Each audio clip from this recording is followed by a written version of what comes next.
Dalawang LPA at habagat, nagpapaulan sa Luzon. Dalawang bagong sama ng panahon o LPA ang nabuo sa loob ng PAR, isa sa West Philippine Sea o kanluran ng La Union at isa sa Philippine Sea o sa silangan ng Cagayan.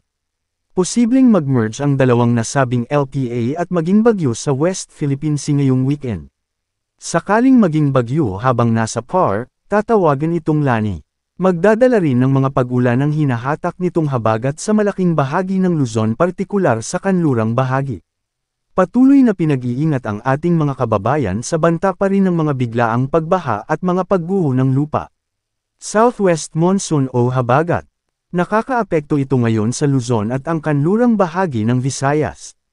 Dahil dito, makakaranas ng maulap na kalangitan na may kalat-kalat na pag-ulan, pagkidlat, at pagkulog na posibleng magdulot ng mga pagbaha o pagguho ng lupa dahil sa katamtaman hanggang kung minsan malakas na pag-ulan sa Bicol Region, Metro Manila, at ang nalalabing bahagi ng Luzon.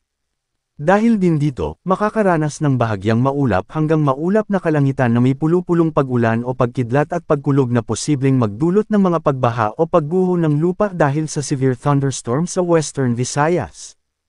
Localized thunderstorms.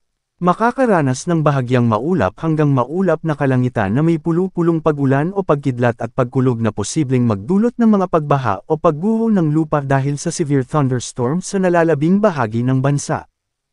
Paalala, posibleng magbago pa ang forecast. Pinapaalalahanan ang lahat na manatiling updated sa lagay ng panahon at sa posibleng tatahakin at magiging lakas ng sama ng panahon sa susunod na mga araw. Manatiling nakatutok sa Weather Balita para sa bago pang updates. Don't forget to subscribe.